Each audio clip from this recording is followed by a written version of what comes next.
آپ حضرات کو اپنی انفرادی عبادات، تلاوتوں، دعاؤں کے لیے بھی بہت کافی وقت چاہیے،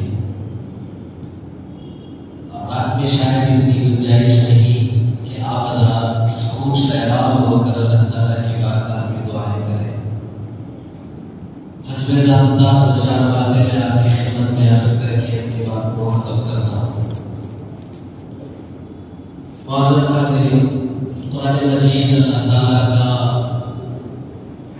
عظیم الشان کلام اور رسول اللہ صلی اللہ علیہ وسلم کو آپ کی نبوت کی دلیل کے طور پر دیے جانے والے سینکڑوں ہزاروں معجزات میں سب سے بڑا اور سب سے عظیم الشان معجزہ ہے۔ قرآن مجید کا معجزہ تو ایسا ہے کہ اللہ تعالیٰ نے ایک مرتبہ پوری دنیا کے بڑے بڑے فصیح اور بلیغ انسانوں کی جماعت کے سامنے ایک چیلنج یہ رکھا تھا کہ اگر تم رسول اللہ صلی اللہ علیہ وسلم کی رسالت پر اور آپ پر اترنے والے کلام مجید پر یقین نہیں رکھتے ہو، تذبذب رکھتے ہو، شبہ رکھتے ہو، تو پھر ہے ہمت تو پھر اس جیسا کلام بنا کر لاؤ، قیامت تک تم لا نہیں سکتے۔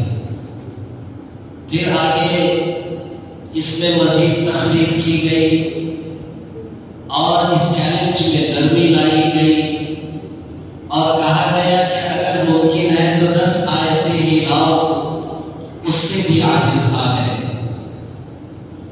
پھر اللہ تعالیٰ نے اسی چیلنج میں اور نرمی لاتے ہوئے فرمایا کہ ممکن ہے تم سے تو بس ایک آیت ہی ایسی بنا کر لاؤ۔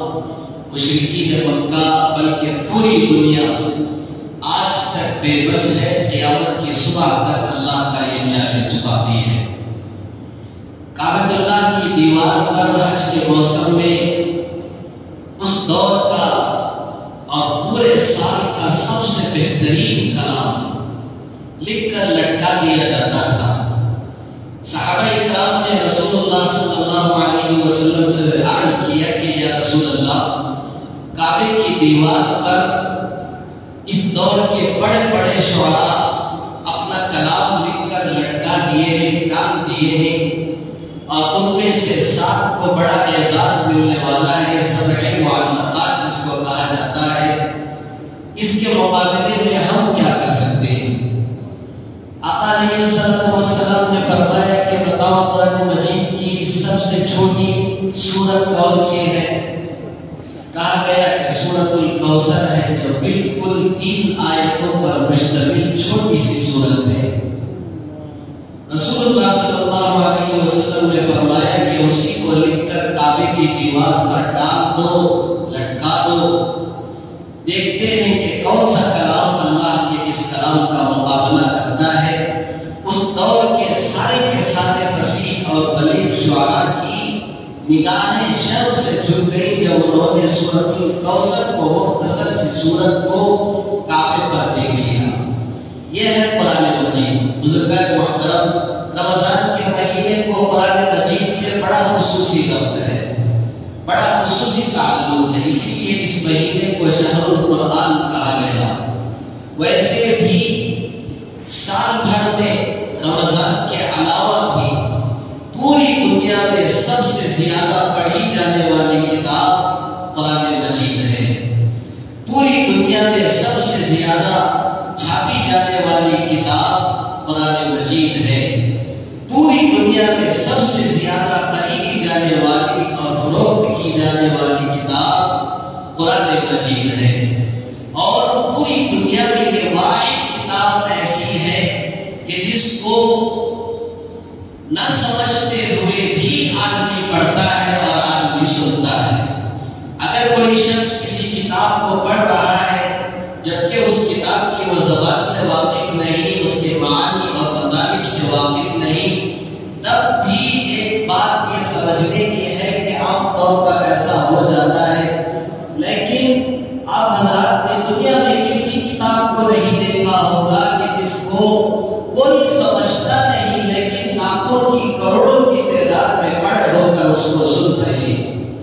آپ حضرات نے حرم شریف کی تراویح دیکھی جس میں 27 اور 29ویں شب میں 35 لاکھ اور 45 لاکھ تک احباب صرف ایک امام کے پیچھے کھڑے ہو کر قرآن مجید کو سن رہے تھے، جن کی اکثریت ایسی ہے جو قرآن مجید کو سمجھ بھی نہیں سکتی ہے۔ نہ سمجھتے ہوئے بھی اگر آپ کے سامنے کوئی کتاب پڑھی جائے 2 منٹ کوئی شخص سنے گا، جب بات سمجھ میں نہیں آتی ہے تو وہ اپنا راستہ دیکھ لے گا۔ لیکن یہ قرآن مجید کا معجزہ ہے کہ سمجھ میں آئے تب بھی سنتے ہوئے آدمی لطف اندوز ہوتا ہے، سمجھ میں نہ آئے تب بھی آدمی سنتے ہوئے لطف اندوز ہوتا ہے۔ اللہ تعالیٰ نے فرمایا وَإِذَا قُرِئَ الْقُرْآنُ فَاسْتَمِعُوا لَهُ وَأَنصِتُوا، جب قرآن کو پڑھا جائے تو خاموشی کے ساتھ قرآن مجید کو سنو۔ تو سارے کا سارا مجمع اپنے سارے کام دھام کو چھوڑ کر، مصروفیات کو چھوڑ کر پوری آمادگی اور بشاشت کے ساتھ تاریخ کی قرآن کی طرف اور اس کی تلاوت کی طرف متوجہ ہو جاتا ہے۔ اسی ایک معجزے کو لے لیجیے، صرف قرآن مجید کے پڑھنے اور سننے کو یہ ایک ہی بات قرآن مجید کی حقانیت کے لیے کافی ہے۔ کیا آپ نے دنیا میں کوئی ایسی کتاب دیکھی ہے کہ جس کے مختلف انداز سے پڑھے جانے کے ریکارڈ پائے جاتے ہیں؟ قرآن مجید کو لاکھوں کروڑوں حفاظ کرام اپنے اپنے طرز میں، اپنے اپنے لہجے میں اور اپنے اپنے انداز میں اس کی تلاوت کرتے ہیں۔ ایک ہی کتاب لیکن اس کے پڑھے جانے کے انداز سینکڑوں نہیں، ہزاروں نہیں بلکہ لاکھوں پائے جاتے ہیں۔ آج آپ حضرات نے سنا 6 حفاظ کرام نے آج نماز پڑھائی، 5 حفاظ نے تراویح کی 20 رکعت اور ایک حافظ صاحب نے نماز عشاء اور تراویح پڑھائی۔ تو 6 حفاظ نے آج 23 رکعت 27 رکعت کی یہاں امامت فرمائی، اور ان 6 حفاظ کا انداز سب سے الگ الگ، کسی ایک کا دوسرے سے ملتا اور میل کھاتا ہوا نہیں ہے۔ تو یہ 6 کی میں آپ کے سامنے مثال دے رہا ہوں، جبکہ حقیقت یہ ہے کہ 6 لاکھ اور 6 کروڑ حفاظ کرام قرآن مجید کو 6 کروڑ انداز میں الگ الگ لب و لہجے میں پڑھتے ہیں۔ دنیا میں کوئی کتاب ایسی نہیں پائی جاتی کہ ایک کتاب ہو، ایک زبان ہو اور اس کے پڑھے جانے کے انداز اور اس کی تلاوت کے طریقے مختلف ہوں۔ تو یہ ساری کے ساری قرآن مجید کی امتیازات ہیں۔ بزرگان محترم، یہ قرآن مجید ایسا ہے جو سینے سے لگا لیے جانے کے قابل ہے، وابستہ ہو جانے کے قابل ہے۔ اللہ کے رسول صلی اللہ علیہ وسلم نے فرمایا کہ روئے زمین پر جن مقامات پر بیٹھ کر قرآن مجید کی تلاوت کی جاتی ہے، آسمان والوں کے لیے زمین کے وہ مقامات ایسے نظر آتے ہیں جیسے زمین والوں کے لیے آسمان پر ستارے چمکتے ہوئے نظر آتے ہیں۔ ہم زمین پر کھڑے ہو کر آسمان کو دیکھ رہے ہیں اور آسمان میں ستارے چمک رہے ہیں۔ آسمان سے فرشتے جب زمین پر نظر ڈالتے ہیں تو روئے زمین پر وہ مکانات جن میں قرآن مجید کی تلاوت چل رہی ہے، وہاں بالکل ایسا منظر نظر آتا ہے جیسے ستارے چمک رہے ہو۔ بزرگان محترم، رمضان کا مہینہ آیا، رمضان میں جتنا قرآن مجید پڑھا جاتا ہے سال کے 11 مہینے میں نہیں پڑھا جاتا، اور رمضان میں جتنا قرآن مجید سنا جاتا ہے سال بھر میں اتنا قرآن مجید نہیں سنا جاتا۔ قرآن مجید کو رمضان میں سمجھنے کی جتنی کوشش کی جاتی ہے سال بھر میں اتنی کوششیں نہیں کی جاتی۔ لیکن بزرگان محترم، رمضان تو آئے گا اور چلا جائے گا، ایک مہینے کے لیے ہم مسلمان نہیں ہوئے، ایک مہینے کے لیے ہم قرآن سے وابستہ نہیں ہوئے۔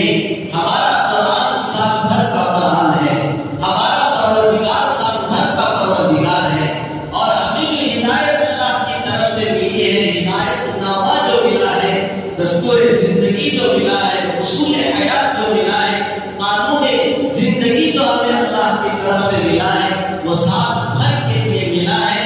ہمیں ایسا ہرگز بھی نہیں ہونا چاہیے کہ رمضان جیسے ہی ختم ہوا قرآن مجید کو دوبارہ ہم غلافوں میں لپیٹ کر اٹھا کر اونچی جگہ پر رکھتے ہیں۔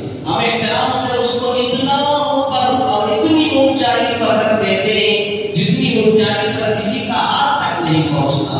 بے شک احترام اپنی جگہ ہے، لیکن اللہ تعالیٰ نے قرآن مجید کو احترام کرنے کے لیے نازل نہیں فرمایا۔ قرآن مجید کو اللہ تعالیٰ نے جو نازل فرمایا ہے، بے شک اس کی تلاوت میں بڑا نفع ہے، ہر حرف کے 10 نیکیاں ملتی ہیں، لیکن قرآن مجید کی تلاوت بھی نزول قرآن کا اصل مقصد نہیں ہے۔ قرآن مجید کو سننا بھی نزول قرآن کا اصل مقصد نہیں ہے۔ قرآن مجید سے تعویذ اور پریتوں کا بھی کام لیا جاتا ہے، بے شک اس کام کے لیے بھی یہ کتاب مفید ہے، لیکن قرآن مجید کے نزول کا مقصد علاج، معالجہ اور تعویذ اور پریتے بھی نہیں ہے۔ قرآن مجید کا اصل مقصد تو اس پر عمل ہے، یہ اللہ کا پیغام ہے۔ اللہ نے امت کی بھلائی کے لیے، اپنے بندوں کی رہنمائی کے لیے اس کو نازل فرمایا ہے۔ اسے ہم اصول زندگی کے طور پر لیں، دستور زندگی کے طور پر لیں، اس پر عمل کرنے کی نیت سے حاصل کریں۔ تو لہٰذا ہم سب کو چاہیے کہ بجائے غلافوں میں رکھنے کے، غلافوں سے قرآنوں کو باہر نکالیں اور اسے اٹھا کر اتنی اونچائی اور دور پر رکھنا کہ جہاں کسی کا ہاتھ نہ پہنچے، اس روش کو ہٹا کر آسانی سے ملنے والے مقام پر رکھیں۔ قرآن مجید کو ایسی جگہ رکھیں جہاں آپ کا ہمیشہ پہنچنا ہوتا ہے، جہاں آپ کی مطالعے کی ہمیشہ کی کتابیں رکھی جاتی ہیں۔ قرآن مجید پڑھنے کی کتاب ہے، سمجھنے کی کتاب ہے، عمل کرنے کی کتاب ہے، اور اللہ کی طرف سے دی گئی یہ ایسی امانت ہے کہ جسے دوسروں تک پہنچانا یہ ہر بندے مومن کی ایک ذمہ داری ہے۔ دعا کرتا ہے اللہ تعالیٰ ہم سب کو قرآن مجید سے وابستگی عطا فرمائے، محبت عطا فرمائے، انس عطا فرمائے۔